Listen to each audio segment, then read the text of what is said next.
I'm a stand-up comedian, right? And everyone, people are telling me like, this is such a bad time to do stand-up because people are so sensitive and you can't joke about anything anymore. And those people have clearly not been to a comedy club lately. Because, or they're thinking that like they're getting online a good representation of what's happening in comedy clubs. And you are not. Like whatever clips you're seeing from the Comedy Store or whatever somebody's sharing on their TikTok that like happened in the Cellar in New York, those are happening, of course, but that is not. There's thousands of comedy clubs in this country, you know what I mean? And every comedy club I'm in, granted, I'm mostly in California.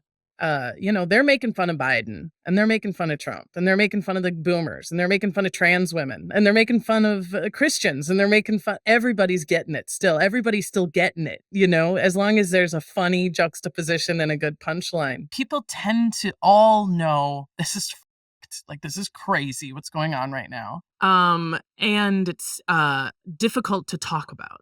And it's difficult to express yourself because we have tethered as a society so many things to unrelated things.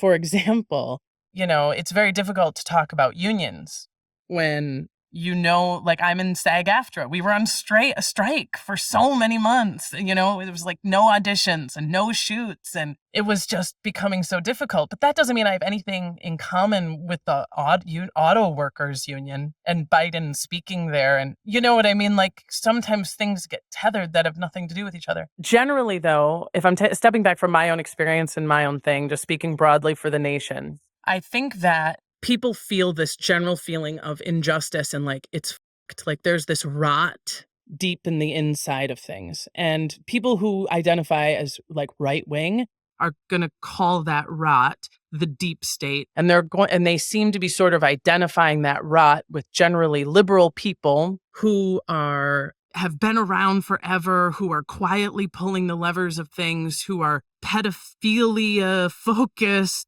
who have sort of this thirst for immortality and a religion. They have no faith. In the most extremes, they're willing to believe they have some alien DNA or some sort of inbred hierarchy that is maintaining like a genetic, but that this rot is focused on keeping the authentic human down. The working hard, again, it's almost as difficult to who they are saying they're against, but it tends to be the American in genes, the white guy, who's working hard, who wakes up in the morning and goes to bed at night and is fairly simple and just wants to live his life. That's their enemy. And the Americas, you know what I mean? I'm finding the italics.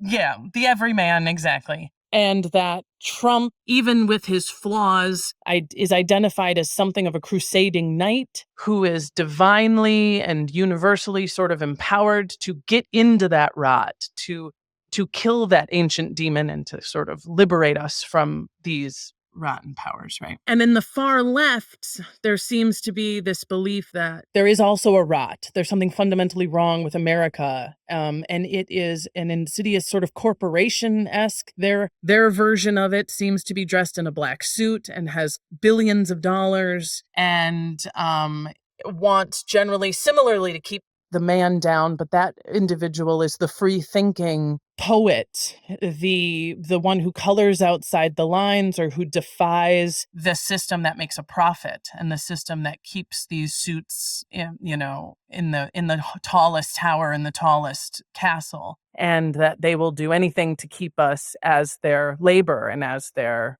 And that in the far furthest, most extreme of those, they tend to believe that Russia kind of made Trump, and Trump sort of embodies this, and that he's trying to make an authoritarian fascist thing. And even if it's not him, it's but that's like where what we agree on. And why this is so unsteady is because the only thing we agree on is there's a fundamental rot at the center of it. That there's something wrong, that the nougat around which all of our best things is built is like nasty or hidden somehow. And that concerns me more really than either of these pendulum swings, because I can see myself getting ground under the wheels of them both.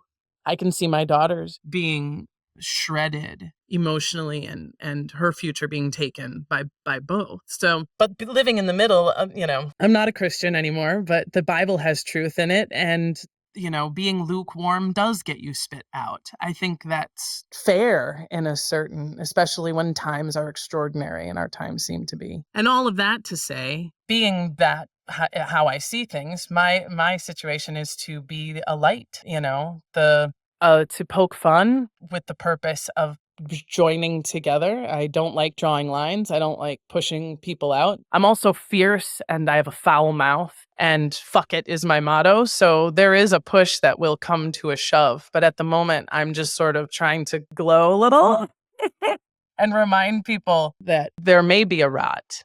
And from rot grows beautiful seeds, Let's water a seed if that's what the rot brings us all together for. I don't know. Pretty Pollyanna-ish, but here we are. No, but it's so funny because it definitely, the weirdest thing about it is, you're right. The only thing we can seem to agree on is that something's wrong. And it's funny because both sides are waking up to something being wrong. Both sides kind of figuring out that, okay, well, if it's, we can't both necessarily be right, or are we both right that both what we're saying, or there's some truth probably obviously sprinkled in for what both sides are saying and complaining about. But it makes me wonder, which is always an issue. And once again, we talked about this in that podcast you may have seen with Claudia. But because, let's say, if we are looking at two enemies, one being the people and one being those in control of the state, the resources of the state, let's just say it like that, because it's always hard to say who are they.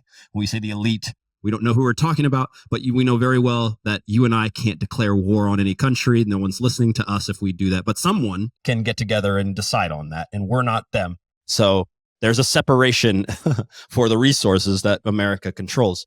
And what I find interesting is that if the two sides, meaning the people who aren't the elite, can get together and understand, hey, like, if we just kind of like figured out what our issue truly was and pointed our true direction at that, it would be unstoppable. And that's always been the case throughout history.